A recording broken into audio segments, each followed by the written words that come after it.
na carta de Paulo a Filemon.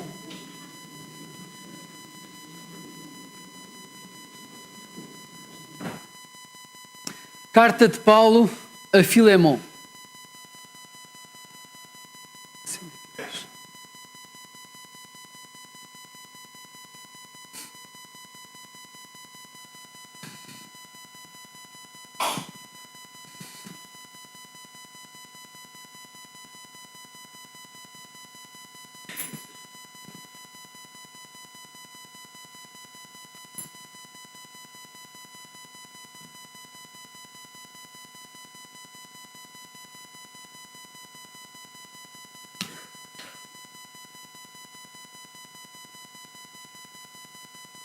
Crianças foram para o culto infantil.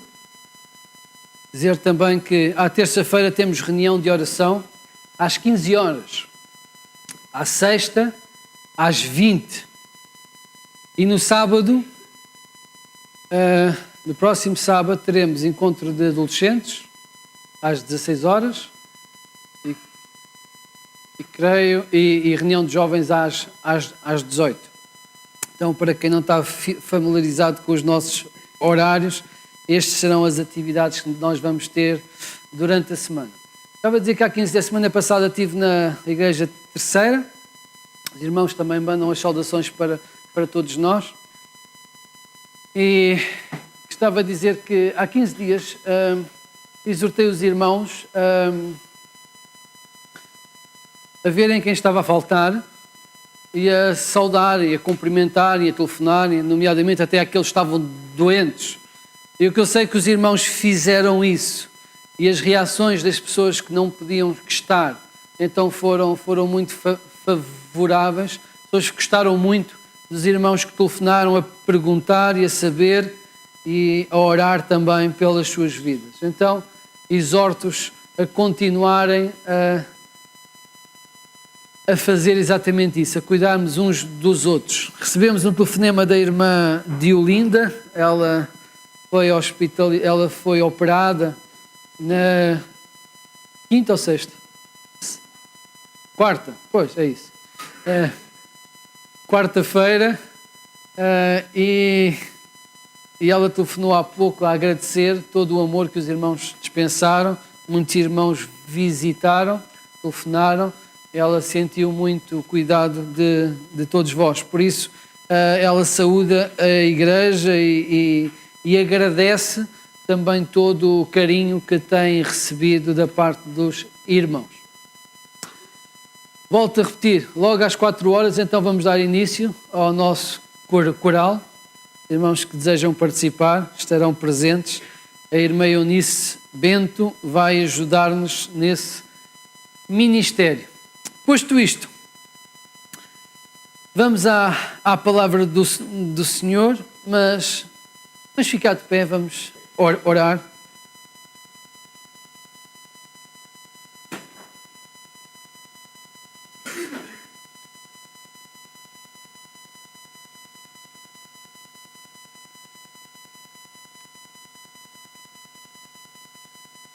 Vamos pedir ao Senhor para ouvir o seu Santo Espírito a falar connosco. É isto que nós queremos. Eu não quero que os irmãos me ouçam a mim, vão ter que me ouvir a mim, mas o importante é que seja o Senhor a falar. E isso, eu não tenho essa capacidade, precisamos que o Senhor Deus decida fazer isso e que o nosso coração não tenha barreiras, obstáculos a ouvir a voz do nosso Deus. É isso que vamos estar a pedir ao Senhor. Senhor Deus, colocamos à tua disposição para ouvir a tua palavra, a tua voz, o teu Santo Espírito, Senhor. E queremos que sejas tu então, Senhor, a falar-nos, a ensinar-nos, a exortar-nos, a corrigir-nos, se for esse o nosso caso, Senhor. Por isso, colocamos a vida nas tuas mãos para que tu faças como te aprouver. Fala-nos, nós queremos ouvir-te e nós oramos no nome de Cristo, Senhor. Amém. Tenham andado de se sentar.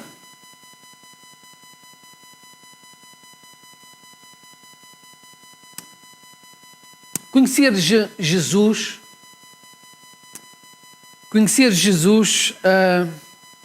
muda a mente das pessoas.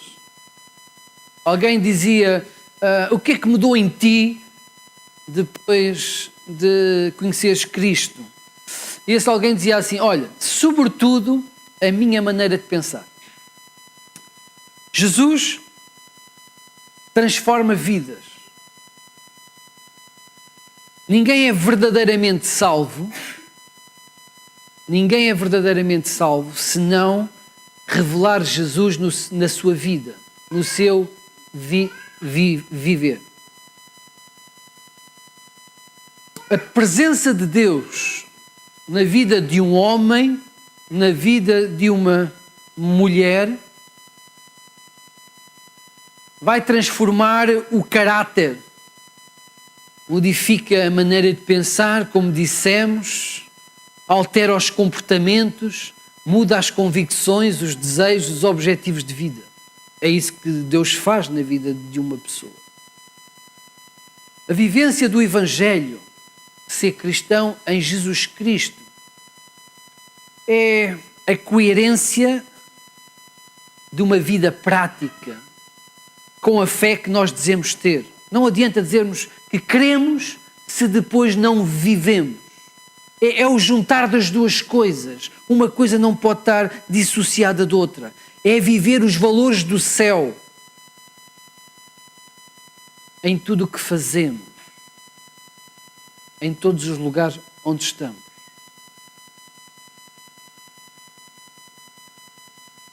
E para nós vivermos o Evangelho, para nós vivermos os valores no céu na terra, nós temos de estar dispostos a mortificar o nosso eu, a matar o nosso eu, a nossa carne. Muitas vezes. O Evangelho de Jesus não é uma religião.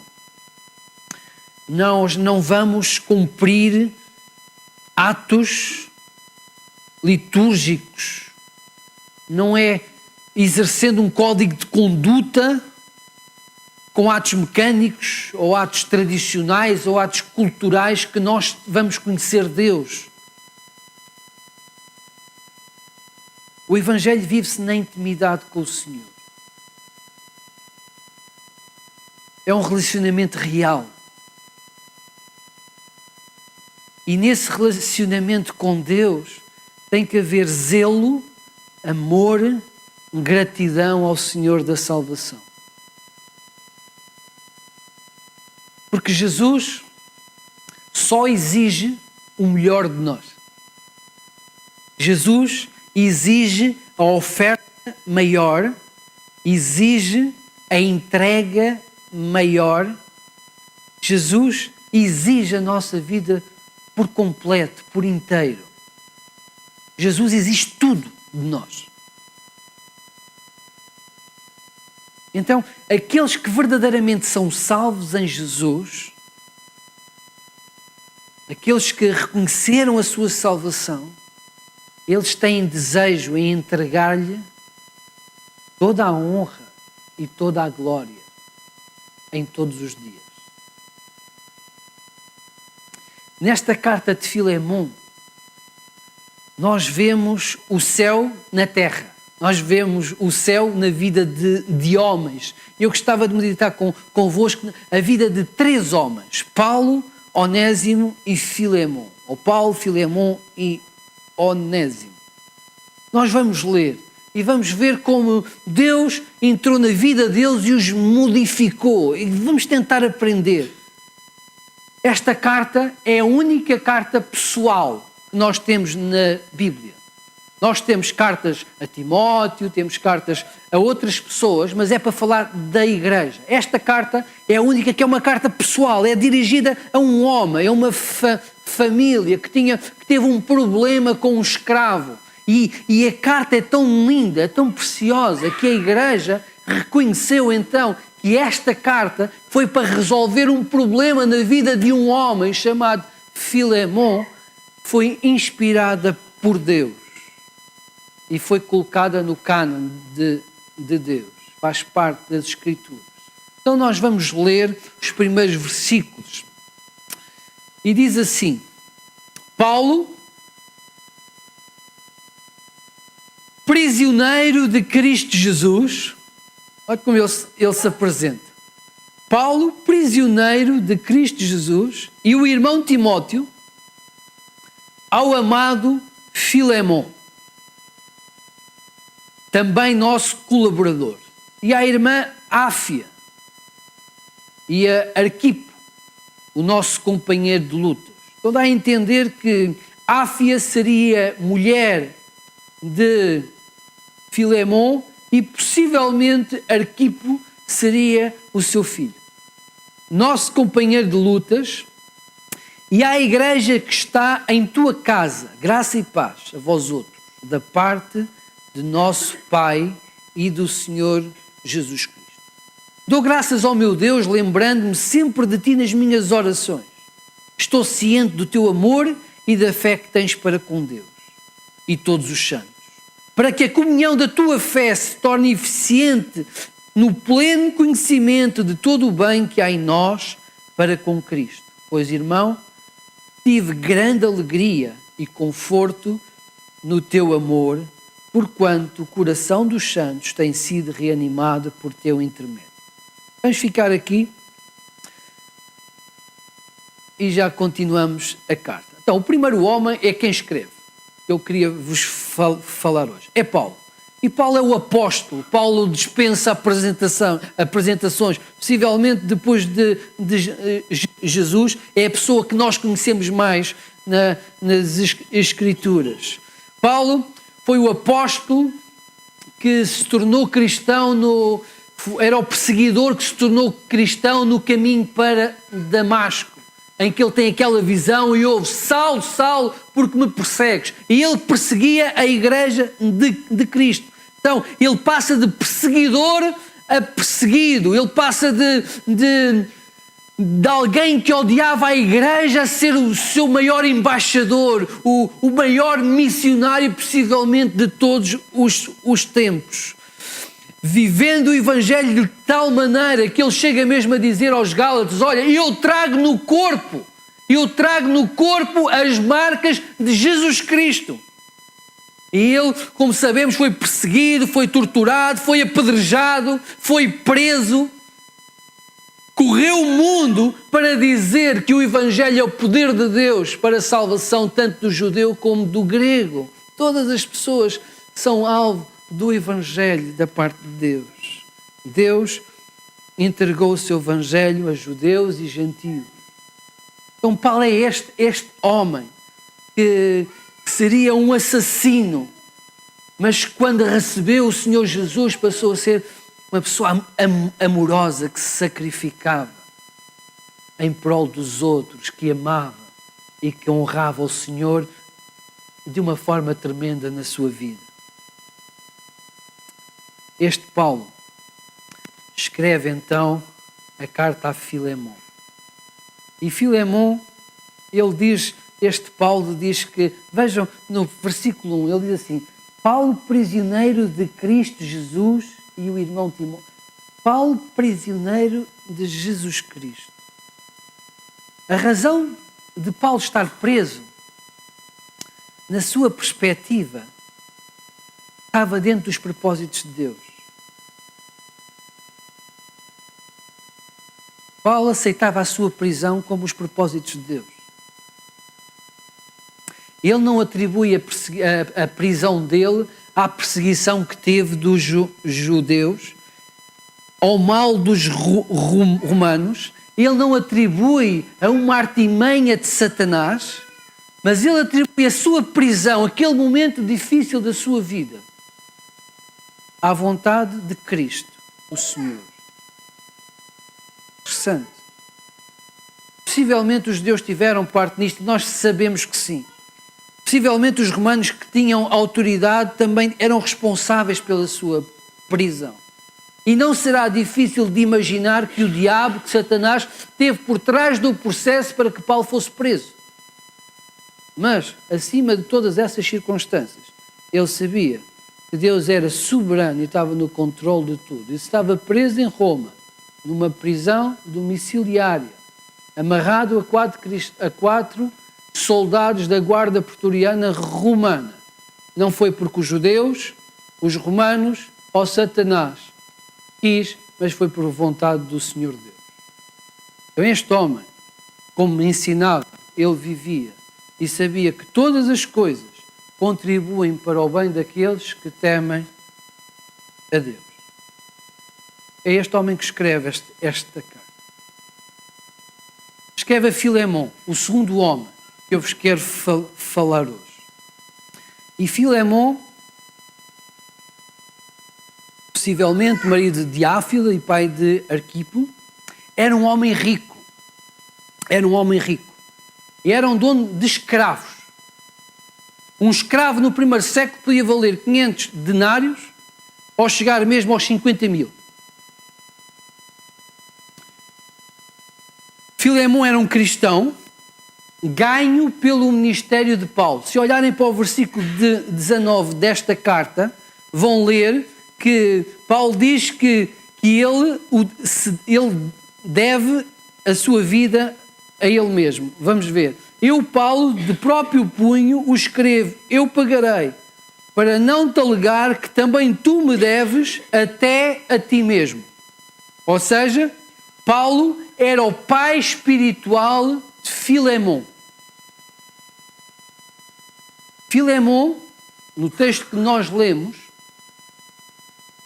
mostra que era um cristão maduro na sua fé. Era um bom cristão. No versículo 5, revela a maturidade que qualquer cristão deve ter. Fé e amor ao Senhor e amor aos irmãos.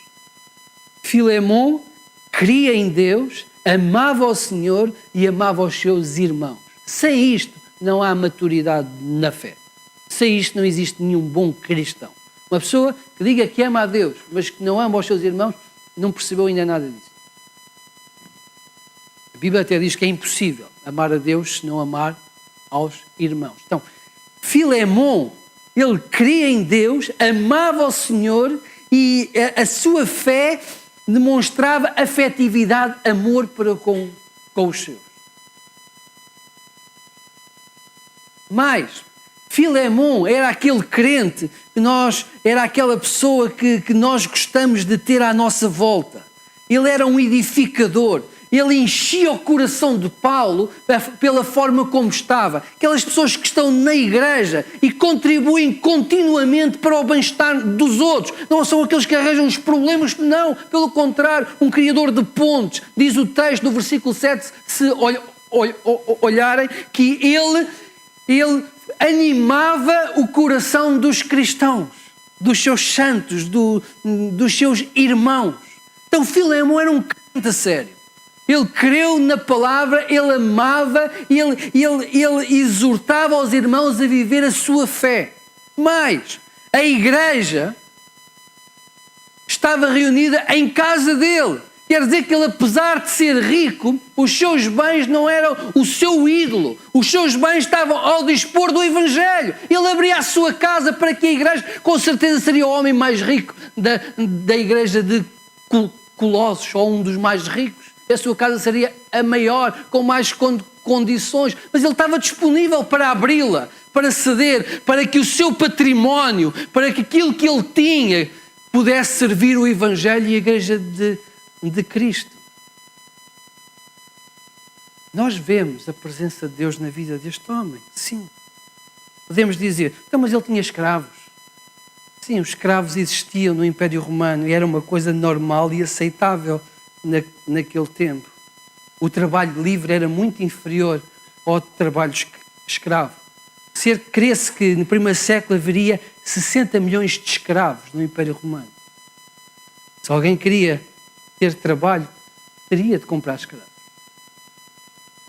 Os escravos não tinham direitos, ou muito poucos, quase nada. E davam um grande lucro. E naquele império era assim. Estava organizado o trabalho. É certo que nós sabemos que muitos escravos eram oprimidos, explorados, eram maltratados. Chamavam ferramentas vivas às pessoas, sociedades. Eles não tinham voz, não tinham direitos. Mas nem todos eram assim maltratados.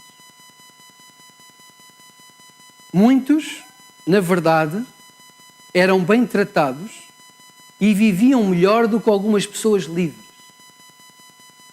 Alguns escravos tinham vidas dignas e podiam ser homens de confiança do seu senhor, podiam ser pessoas que pertenciam praticamente ao seu agregado familiar. Podia ser um tratador de animais, um homem de limpeza, podia ser um médico, um professor dos seus filhos. Em Mateus 8, nós vemos um centurião romano a vir a público perante Jesus, humilhante, rogando a Jesus que curasse o seu criado, o seu escravo. Por isso, nem todos os escravos eram maltratados, eram oprimidos. Dependia muito para quem trabalhasse. Não temos evidência nenhuma de que Filemon seria alguém oprimido. O terceiro homem que vos quero falar é de Onésimo. E antes de lermos o resto do texto, vou-vos apresentar um pouco. Onésimo era um escravo da cidade de Colossos, fugira do seu senhor Filemon, saiu lá de Colossos, na Turquia, e que viajou mais de 2.000 quilómetros para Roma. A cidade de Roma tinha cerca de 1 milhão e meio de pessoas. 30 a 40% da população era escrava. Era o lugar ideal para passar despercebido. E ele, aparentemente, roubou Filemon, roubou-lhe os meios necessários para conseguir patrocinar a sua viagem rumo a Roma. Este homem era escravo, mas era ladrão, era rebelde, era fugitivo, e foi nesta condição que ele chegou a Roma. Curiosamente, o mundo é pequeno. Já naquele tempo era pequeno. Não cresceu grande coisa. Quem é que ele vai encontrar? Ele vai se encontrar. Ele vai encontrar Paulo, preso na sua casa, não sabemos como razão ele chegou lá, e vai ter com o homem que um dia ganhou o seu dono, o seu senhor, em Colossos para Cristo. Há coisas que Deus faz, não é? Ele chega à cidade grande e vai encontrar o homem que ganhou o seu dono para Cristo. E este homem, o Evangelho, Paulo, vai partilhar o Evangelho com ele. Vai evangelizar Onésimo. Então, Paulo fala do amor de Deus. Com certeza que contou a história da salvação. Que Deus enviou o seu Filho, Jesus Cristo, para assumir os pecados dele, os pecados de Onésimo. Com certeza que Deus falou-lhe da graça que é oferecida em Jesus, que lhe falou do perdão purificador, do grande amor que Deus tinha, mesmo por ele sendo um fugitivo de Colossos. E Onésimo, na miséria da sua vida, ele reconhece Jesus como seu Deus, como seu Senhor. Reconhece o seu pecado, arrepende-se, entrega-se ao Senhor e nasce de novo, torna-se uma nova criatura. E quando Jesus entra na vida de um homem, muda a sua maneira de pensar, a sua maneira de agir. É como se fizesse implodir o seu coração e a pessoa não é mais a mesma. Então aquele homem que era capaz de roubar, de fugir para uma terra, ele torna-se um homem honrado. Porque Jesus foi um homem honrado, é um Deus honrado. Ele passa a ser sério como Jesus, honesto como Jesus. Ele passa a ser um servo como Jesus. Ele passa a ser íntegro como Jesus. O pecado passa a incomodá-lo. Como ouvi esta semana numa pregação de Francis Chan, ele dizia assim: os cristãos são escravos da justiça. este homem passa a ser escravo da justiça, da verdade. Então este homem, ensinado por Paulo e convencido pelo Espírito Santo, sabe que tem que voltar a Colossos para corrigir o erro que tinha feito. Um escravo que fosse apanhado, um escravo fugitivo que fosse apanhado, as consequências eram muito más. Ele podia ser marcado com um ferro quente na testa, com um F de fugitivo. Ele podia ser torturado, até podia ser crucificado. Então as consequências dele ter fugido eram muito más para a sua vida. Mas ele era um homem novo agora. Ele tinha o caráter de Jesus Cristo. E ele sabia a asneirada que tinha feito. Ele sabia que tinha sido injusto, que não o devia ter feito o que fez. Nós não sabemos até que ponto foi a sua ação. Mas ele percebeu que tinha que voltar ao seu passado e corrigir aquilo que deixou para trás. E independentemente do risco que teria de ser até morto, ele estava na disposição de ir a Colossos e pedir perdão ao seu senhor Filemão. Só um salvo, só um cristão, só alguém que tenha a marca de Jesus Cristo faz este tipo de escolha. O Evangelho por vezes parece loucura. Mas, meus queridos, não basta dizer: Senhor, perdoa todos os meus pecados em nome de Jesus, amém. Temos que confessá-los. E quando temos possibilidade de corrigir os nossos erros, devemos corrigir os nossos erros. Se temos possibilidade de apagar um erro, devemos fazê-lo, mesmo que tenhamos que passar por humilhação, vergonha ou prejuízo. Se temos possibilidade de pedir perdão a alguém a quem ofendemos, a quem magoamos, devemos fazê-lo. Não resulta passar tempo. Olha, vou deixar passar o tempo, pode ser que a coisa... Não resulta isso. O pecado não é biodegradável. Ele permanece se não for confessado. Se não houver um pedido de perdão. A falta de humildade, às vezes, para pedir perdão a alguém que se magoa, destrói relacionamentos, mata pessoas. Se temos uma dívida, temos que a pagar. Conheci uma família que tinha um negócio que foi à falência. Declararam falência. E a lei desculpava-os de pagar aos seus credores, porque eles abriram falência, mas eles eram crentes no Senhor Jesus. Então decidiram passar anos a pagar a sua dívida, até ao último tostão. Porquê? Porque tinham o caráter de Jesus Cristo. Porque tinham a marca da honestidade de Jesus Cristo. Foi isso que vimos Zaqueu fazer quando restituiu o roubado. É isso que nós vemos em Onésimo, querer voltar atrás para emendar os seus erros. Mas vamos ler o resto do texto. E eu gostava de exortar os irmãos a olhar a forma carinhosa com que Paulo trata alguém que se arrependeu. E como Paulo vai ensinar Filemão a agir com alguém que tinha algo contra o seu escravo. E nós vamos ver o céu na terra. Nós vamos ver o caráter de Jesus nas palavras de Paulo e nas exortações a Filemão. Versículo 8. Pois bem, ainda que eu sinta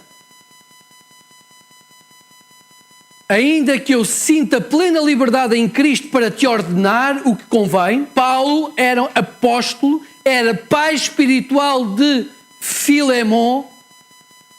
Se bem ainda que eu sinta plena liberdade em Cristo para te ordenar o que convém, prefiro, todavia, solicitar em nome do amor, sendo o que sou, Paulo, o velho, e agora até prisioneiro de Cristo Jesus. Sim, solicito em favor de meu filho Onésimo, que gerei entre algemas. Ele antes te foi inútil, atualmente, porém, te é útil a ti e a mim. Eu te envio de volta em pessoa, quer dizer, o meu próprio coração. Eu queria conservá-lo comigo mesmo para, em teu lugar, me servir nas algemas que carrego por causa do Evangelho. Nada, porém, quis fazer sem o teu consentimento, para que a tua bondade não venha a ser como que por obrigação, mas de livre vontade.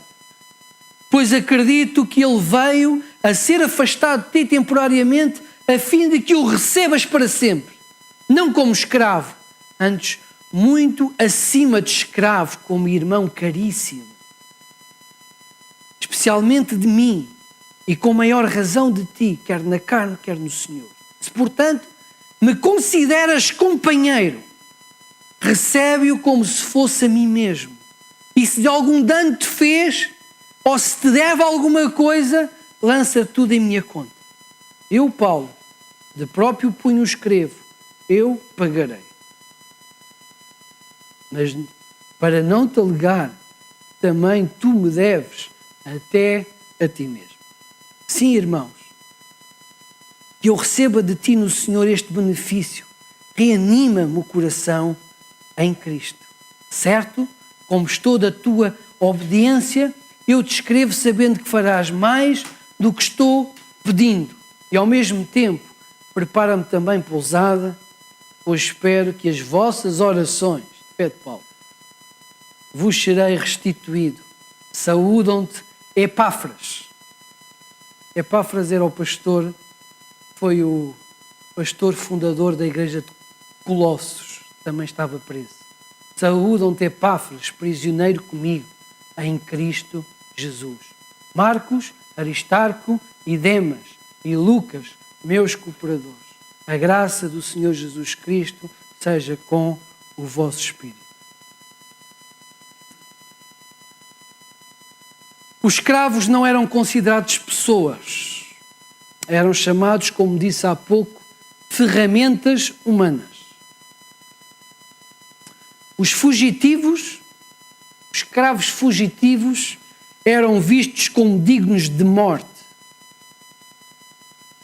Mas Paulo vai ensinar Filemão a receber o seu escravo, o seu fugitivo, aquele homem que se arrependeu e recebeu o Evangelho. E Paulo não o chama de escravo, Paulo chama-lhe de filho. Paulo diz no versículo 10, solicita em favor de meu filho Onésimo. No versículo 12 diz, chama-o de seu coração, eu te envio de volta em pessoa, quer dizer o meu próprio coração. E mais, Paulo vai dizer para o receber, não como escravo, no versículo 16, mas como irmão caríssimo. Como escravo, versículo 16, não como escravo, antes muito acima de escravo, como irmão caríssimo, especialmente de mim, com maior razão de ti, quer na carne, quer no sangue. Então, Paulo está a dizer assim, olha, eu quero que tu o recebas, mas não é como um escravo. Eu quero que tu o recebas em honra. Eu quero que tu faças dele um convidado, alguém caríssimo, alguém especial, digno de todo o trato. Digno de todo o trato. Paulo era uma pessoa especial para Filemão. Paulo era o seu pai na fé. E nós todos, creio que todos, temos muitas graças pelas pessoas que nos levaram a Cristo. Tenho testemunhado o Valdemar e da Maria José. Foram importantíssimos para eu me converter. Eu tenho uma gratidão interna por eles. E os irmãos hão de ter também pelas pessoas que os levaram a Cristo. E Paulo tinha sido o homem que levou Filemão a Cristo. E na hora de interceder por um escravo fugitivo, ou melhor, por um crente no Senhor Jesus, um crente arrependido, Paulo vai dizer, se és meu companheiro, então recebe-o como se me recebesses a mim próprio. Na perspectiva do apóstolo, não havia diferença entre Onésimo e a sua própria pessoa aos olhos de Deus.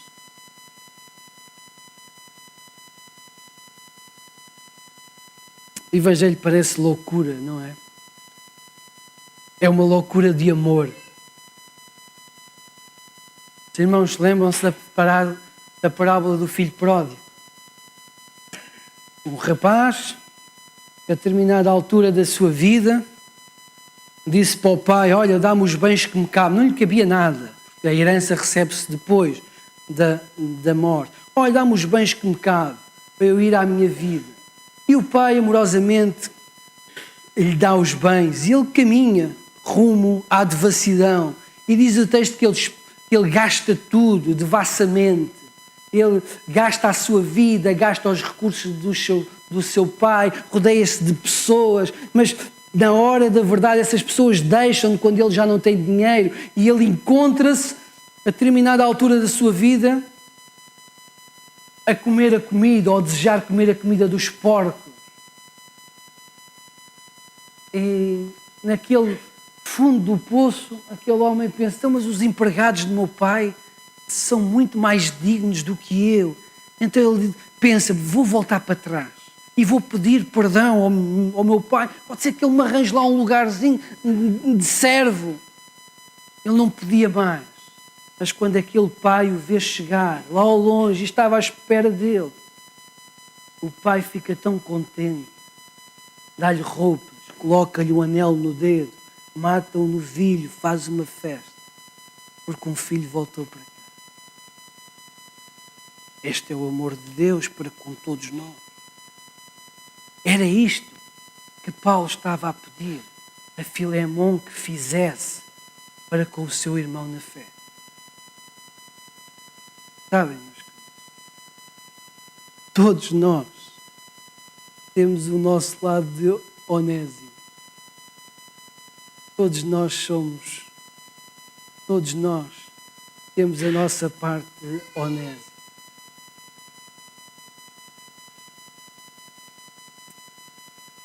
Porque aos olhos de Deus nós éramos pecadores, inimigos da presença de Deus, e foi pela sua misericórdia e graça que Ele nos recebeu. Que direito temos nós de sermos chamados filhos de Deus e herdeiros com Cristo? Que direito temos nós? Era isto que Paulo estava a pedir a Onésimo, a Filemón, que recebesse Onésimo como um irmão, como um caríssimo, como alguém que era filho de Deus e era seu irmão. Nós não sabemos muito da história. Sabemos que lá em Colossenses diz que ele foi a caminho de Colossos juntamente com um irmão que levava então informações à igreja. E a tradição diz-nos, não a Bíblia, vale o que vale, mas a tradição diz-nos que Onésimo foi bispo na igreja de Bereia.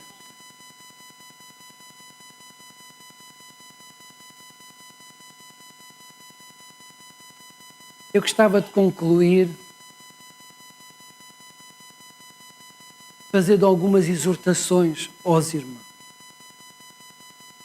Se nunca assumiu um compromisso com Cristo, com este amor que nós recebemos de Deus, então não deixe para depois, faça hoje a sua decisão, entregue-se ao Senhor Deus, porque só Jesus pode perdoar os seus pecados.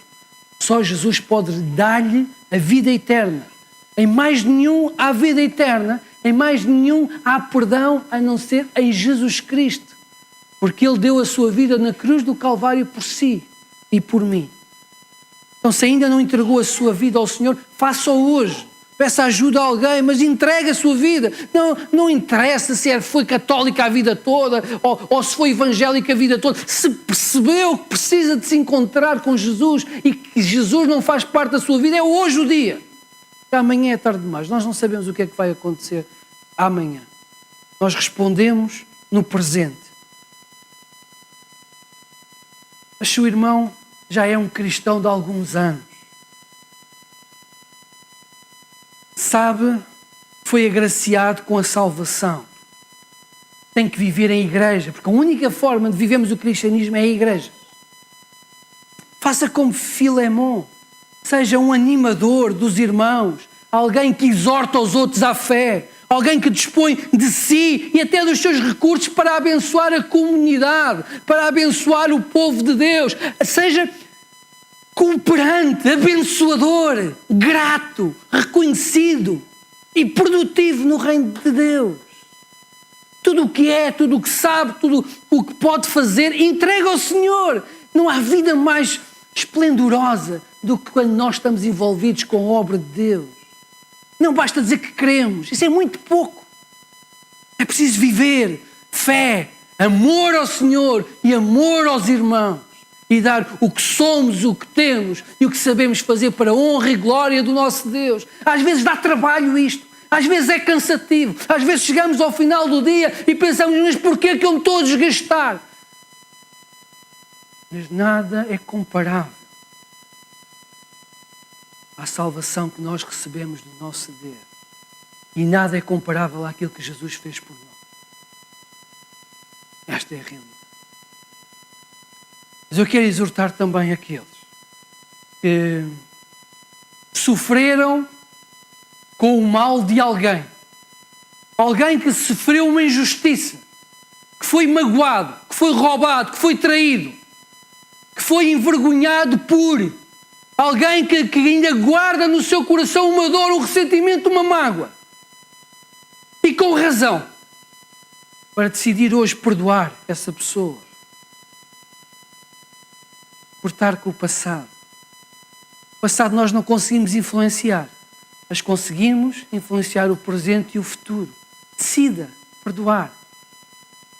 Nada é tão mau como aquilo que nós fazemos até para com o nosso Deus. Decida perdoar como o Senhor Jesus nos ensina. Entrega ao Senhor, mesmo que não sinta prazer ou não sinta vontade de perdoar essa pessoa, mas sabe que o tem que fazer e peça àquele que produz em nós o querer e o efetuar. Senhor, ajuda-me a perdoar, ajuda-me a olhar com os teus olhos para aquela pessoa e não com os olhos da minha dor, da minha injustiça. Peça isso ao Senhor Deus. O mais beneficiado vai ser o irmão e a irmã. É isto que nós vemos nas Escrituras. O cristianismo é prático, é vida, é ação.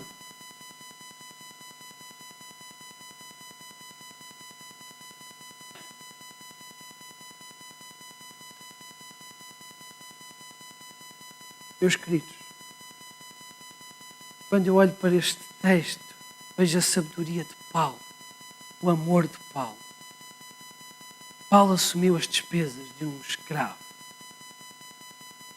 ou melhor, de um irmão. Quem somos nós para não nos desgastarmos, para não pagarmos o preço de sermos irmãos na fé para aqueles que estão ao nosso lado? A sociedade em que nós temos é muito egoísta. Ensinam-nos que cada um tem a sua vida e que não deve incomodar o outro e não se deve chatear com o próximo. Nesta situação da irmã de Olinda, aqueles que a acudiram na hora em que ela ficou sozinha foi a Igreja de Cristo, seus irmãos na fé, que deram do seu tempo, dos seus recursos, as suas energias para suportar aquela irmã na hora de maior dificuldade. E isto é cristianismo, isto é ser igreja. Que Deus nos estimule a viver a fé em todos os atos, decisões da nossa vida, para a honra e glória do seu nome. Amém? Glória a Deus. Curvar as nossas cabeças e vamos orar ao Senhor.